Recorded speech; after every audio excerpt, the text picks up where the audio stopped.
welcome to Good Game, the show for gamers, by gamers. I'm Hex. And I'm Barjo, and this week we try to cram in more gaming than should rightly be crammed into a week of TV, let alone half an hour. Something's different about you.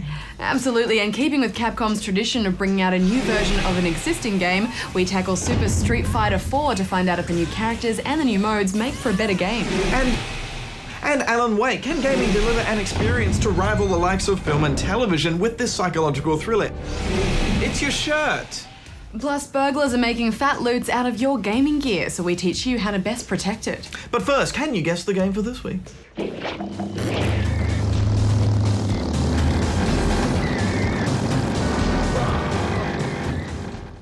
News time, Hex. She got a nose ring. That's it. I knew it all along.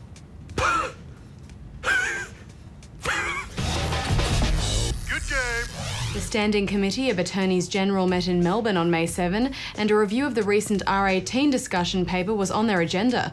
Unfortunately, with one Attorney General absent, no decision on the introduction of an R18 rating could be made. And don't hold your breath, because Home Affairs Minister Brendan O'Connor has now called for a further debate and contributions from the public on the issue.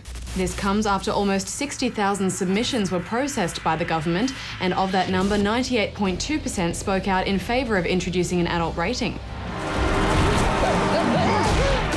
Warhammer Online news site Warhammer Alliance is being sued by Games Workshop.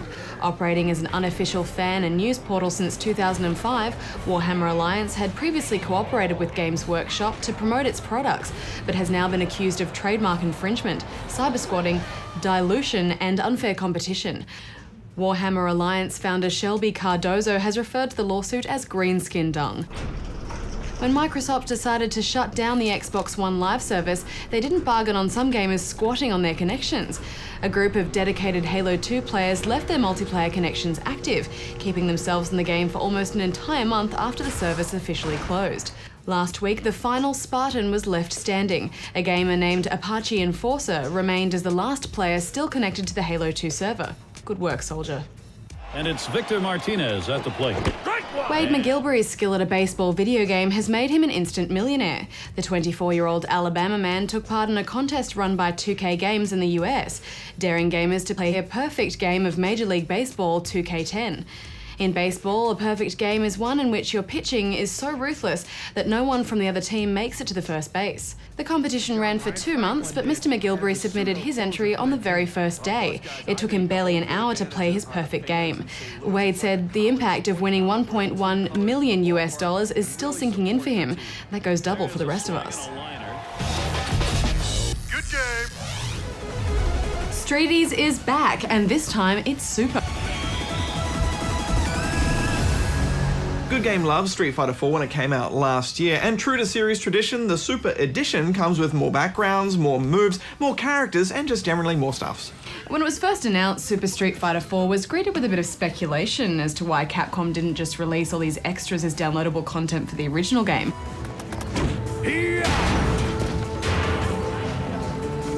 Let's get started.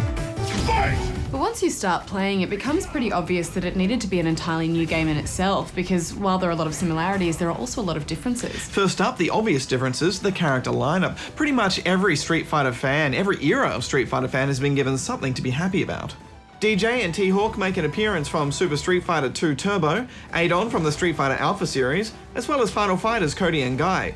And from Street Fighter 3 comes Makoto, Ibuki, and Dudley. It's a great lineup of returning characters, and all of them make the transition from their respective games perfectly. I think Dudley was the one character I was most interested to see. You know, he's kind of a cross between Balrog and Ryu, except without the fireballs.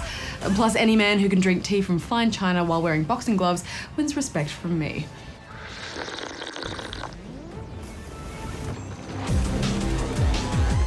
There's also 2 entirely new characters, and the Turkish oil wrestler named Hakan is probably the most interesting of these, mostly because he's just so bizarre. He's a big burly man who douses himself in grease and then spends the entire fight slipping and sliding all over his opponents. Hakan's a bit too weird for me, I think, Hex. He's definitely not going to be every person's taste, mainly because his moveset consists of a lot of full circle moves that are just as hard to pull off as Zangief, but without the power. In fact, I didn't really warm to the other new character either, Juri. Well, I actually quite liked her a lot. I mean, I thought she looked a bit stupid, but her super high taekwondo kick kicked a lot of ass. Of course, all the old characters from Street Fighter 4 are back as well, so all you Blanka fans will be catered for. Woo! Personally, I'm a Cammy fan. I love that low kick she does. You mean the one where you can see her butt? Yeah, but you can pretty much always see her butt. It's way out there. Every character now has 2 Ultra moves that you can pick from right at the start, and for the most part they look a lot better than the original Ultra moves. For example, Ryu's Metsu Shuriken is just bone-crushingly devastating.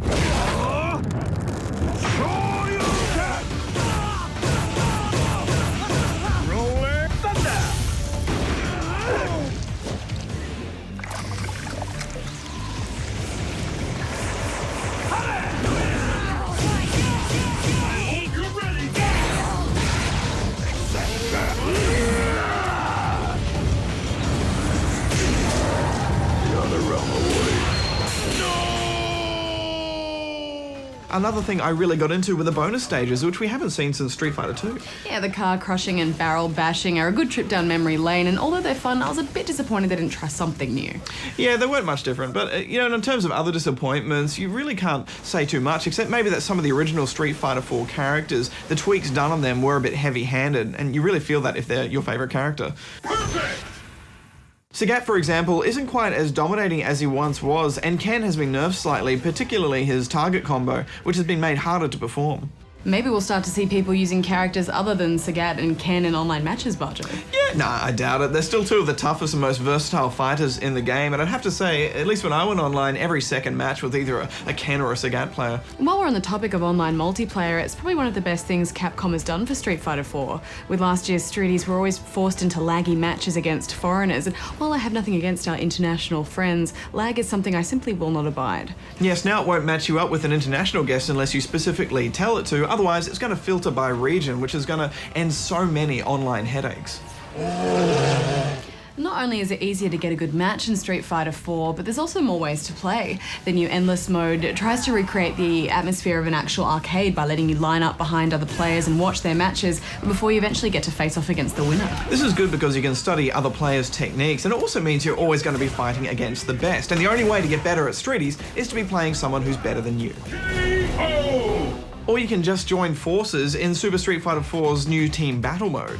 Team Battle is a pugilistic punch party for as many as 8 players, each picking a side and working together as a team to fight for victory, and I'll definitely be coming back to that. Hex, I'll always be a Mortal Kombat guy, but you can't deny that this is the best version of the best fighting game of this generation. All the new modes and features just add more to it, and I'm willing to live with the nerfs to the original characters if it makes for a more balanced game, so I'm giving it 9 out of 10 rubber chickens.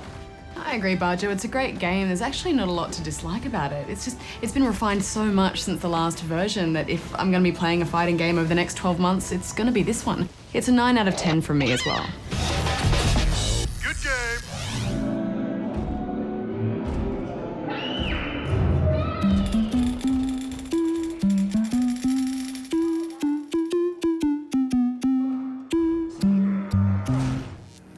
Probably if I left, I'll go and sit in a quiet room for 6 months and just have some peace and quiet for a little while. I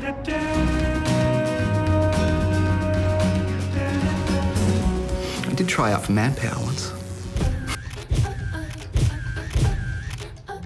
I've got no idea. I think this is about my 3rd career. I've spent 12 years at the Sydney Opera House as a sound engineer. The last 5 or 6 years being corporate boy. What would happen next? I think I'd get back to the surf. I love the ocean, which is kind of handy when you're working on Bioshock 2. I have a lot of experience working with events, and I reckon the ASP may just need another event organiser. Organise surfing competitions worldwide. Sounds like a pretty cool career to me. Good game. Power Glove, Lynx, Mega Drive, 2600. What are you doing, Badge? I'm just taking stock of the Den of Gaming's gaming collection because there are plenty of undesirables out there who'd love to get their hands on all this gaming goodness. Oh my god, where's the Dreamcast? Relax, we haven't been burgled, Badge. But it's true, video games are becoming pretty popular with the criminal element, as our reporter Ajax finds out. I missed you. I missed you too. I missed you, Bajo. You're so good at gaming. You're the gaming master.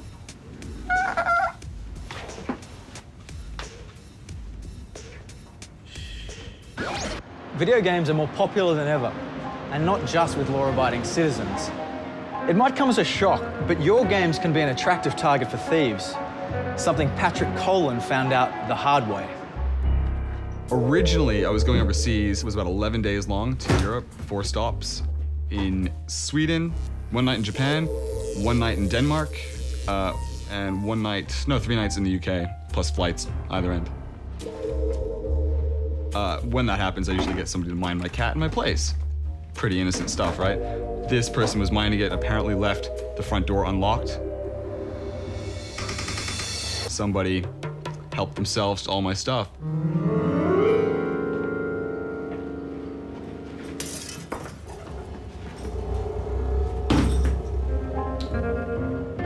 They took a 360 console, 3 controllers, 2 Wii controllers, not the Wii, weirdly enough. Maybe they're already Wii fans, I don't know. Now they have more controllers, good for them. I also lost about 60 games, probably 40 360 games boxed and another 20 Wii games. I guess they weren't Sony fans because they took the 360 and the Wii games, left the PlayStation 3 and the Blu-rays. Hello, what are you, picky or something? If you're gonna case the joint, at least be thorough, right? So, Patch, this is the scene of the crime. This is it. It's very empty now, as you can see. So after the burglary happened, what exactly did you do? Freaked out. I got off the plane. Last thing I want to deal with is a break and enter. I opened the front door. Well, the door was actually already ajar, so that was my first warning sign, really. I was like, oh, this is interesting. What the fuck? The place was a little disheveled. Cables dangling over TVs, consoles missing, whole collections of games, about 50 boxed games gone. How did you feel? Well, it was a big part of who I am, I guess. You know, I identify the media that I have, the books, the games, the music with who I am. And it felt like I was losing a piece of that. I felt violated. Somebody had been through my personal belongings and taken all my prided games, man. That's not cool. Being robbed isn't cool. And unfortunately, stories like Patch's are all too common. It's a sad fact that if you're unlucky enough to be the victim of a burglary, your video games will probably be the first things to go. When you look across Australia, there's about 250,000 break and enters every year across Australia that are reported. There's a significant number that are also unreported. In the event of a home burglary, we found that some of our most commonly stolen items are technology items. So in particular, things like your MP3 players, digital cameras, laptops, and gaming consoles have absolutely featured on our top 10 most stolen list.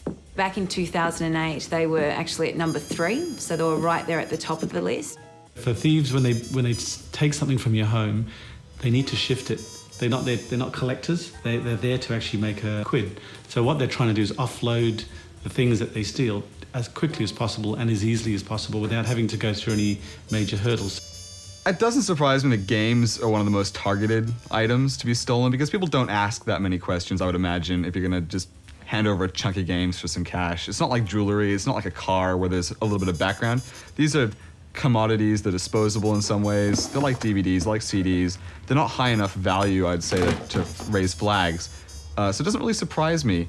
What I wish people would appreciate was the value of the time that people invest in the games. Losing your hard drive's tragic. You don't get those save games back. Games are replaceable, but the memories aren't. Protecting yourself and your gaming gear from thieves is important, and there are a few simple safety precautions that anyone can do to keep their gaming gear out of danger. There are a number of ways that people can prevent the likelihood of theft in their home. Obviously, lock up, whether you're leaving the house for 5 minutes or the entire day. Criminals walking past are often opportunistic. If they see something that they can pick up and get away with easily, they will do so. And that's before you get to the more complicated systems like putting in an alarm system or a back-to-base monitoring system. You can do things like, mark your driver's license number on the back of all of your electrical items, including your gaming consoles, because that can make it harder to resell in a pawn store, and that's obviously a key deterrent for thieves. If you do ask someone to look after your house and maybe go in and water the plants or whatever, you would hopefully have instructed them that when they leave, they should lock the door. Don't be complacent. Theft can happen to anyone, and you don't want to become a statistic. Do you think there's anything you could have done to prevent the break-in? I think in the future, I'm gonna probably stick this stuff away in a closet somewhere and lock the closet before I leave, just for the safety's sake. Good game. From the makers of Max Payne comes another game named after its lead character, Alan Wake, for Xbox 360. Wake is a well-known author complete with leather arm patches. Alan arrives in Bright Falls with his wife to get away from it all. He's been struggling with his writing and just wants to relax. Then, something terrible happens. Alice? Alice? Oh, no! Alan regains consciousness with a week of his life missing, and the words he's been writing start to play out in the real world. A darkness has taken over the town and some of its people. Oh dear, Mr. Wake. And the only way to take them down is to burn the darkness away with light. And you can't trust anyone in the dark. Barjo, did you do this on purpose to add drama to the review? I don't know what you're talking about, Hex. Alan Wake is more a third-person thriller than survival horror. It draws obvious influence from The Shining and The Birds and strands from games like Resident Evil 4 and Silent Hill. So often in games nowadays, developers seem to think that one cutscene or one voiceover over a loading screen is enough to tell story, but in any sort of medium, reinforcing the plot is key to telling a story, especially in a type of medium that gets played over possibly many, many weeks. Yeah, and the way they tell a story is really effective too. Alan Wake reminds us of what's going on with the character's internal monologue. I had to get there fast. I dreaded what I would find.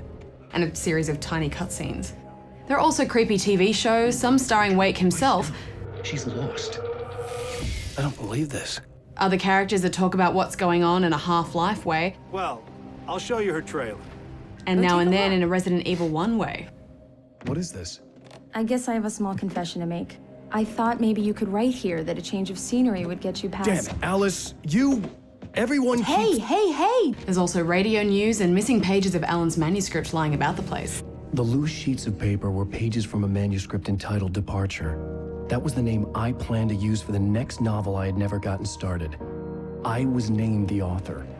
As you walk around and pick up these pages, you'll start to realize that they're telling events that have already happened or events that are about to happen, and it really builds that anxiety when you read something like... That's when I heard the chainsaw. And then later in the game...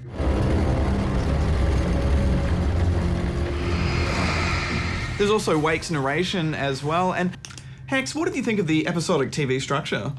Yeah, I thought it was excellent. The story is told in the form of a TV miniseries and broken down into 6 episodes, each with its own really great setup, climax, and mini resolution, but it progresses the main storyline as well.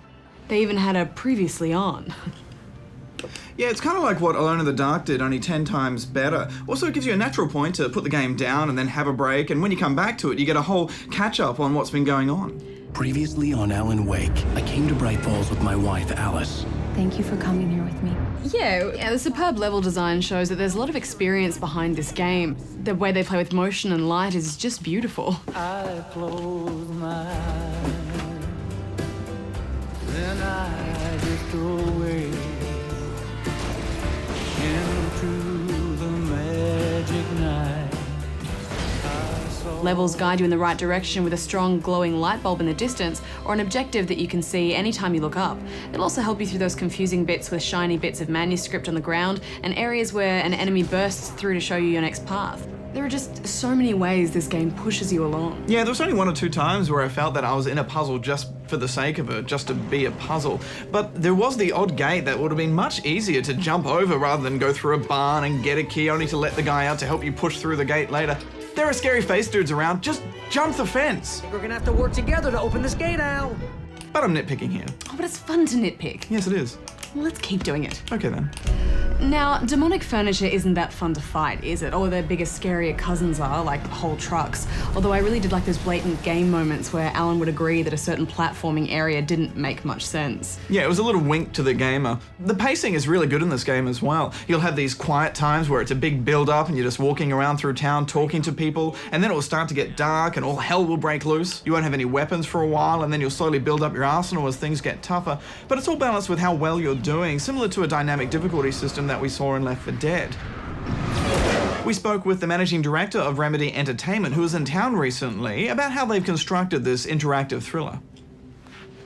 The game's doing a lot of things under the hood, and it should entertain you. It's there to. It's supposed to be fun. It's not supposed to be a second job. You pull an evasive move, and the axe or the hatchet's coming for you. We go into slow motion. The camera pulls out sometimes, or you pull out a hand flare, and there's loads of enemies around you. You get that Statue of Liberty moment where you go kind of the camera starts to pan, and you go into this cool visual effects of they're kind of the dark presence burning away and sparks flying and so forth. And enemies creeping up behind you, we pull out the camera and we really show that kind of, you see yourself from the perspective of the predator as the victim, which is a classic or cliche thriller thing to do.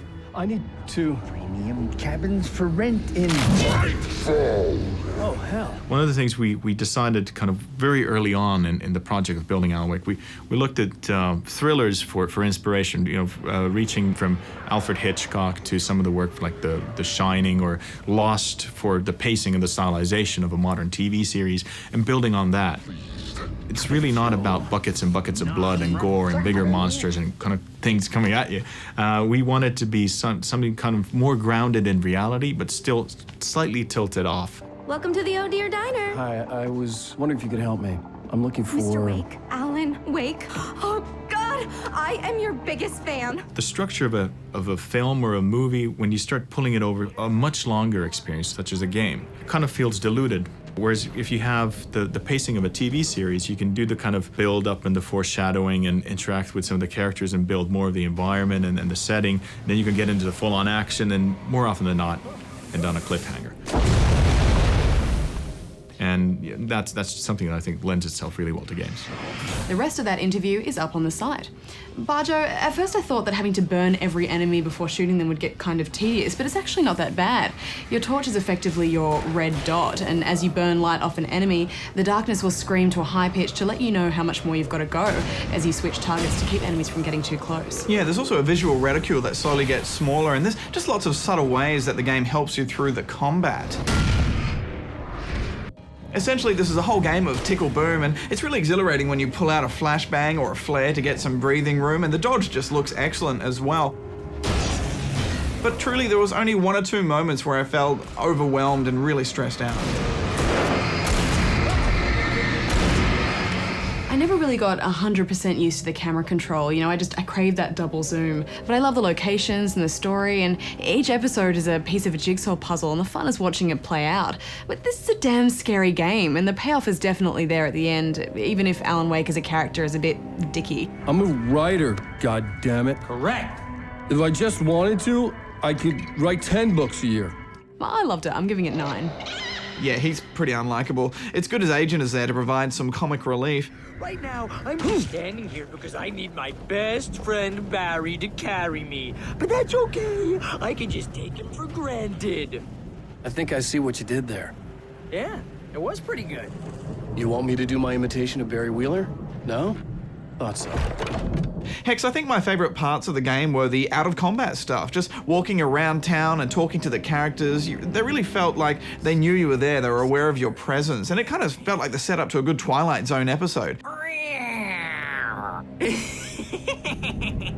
And let's face it, Hex, they're not lining up to hand out awards for storytelling in-game, so it was good to see a developer try something new that worked. I'm giving it 8.5 out of 10 rubber chickens. All right.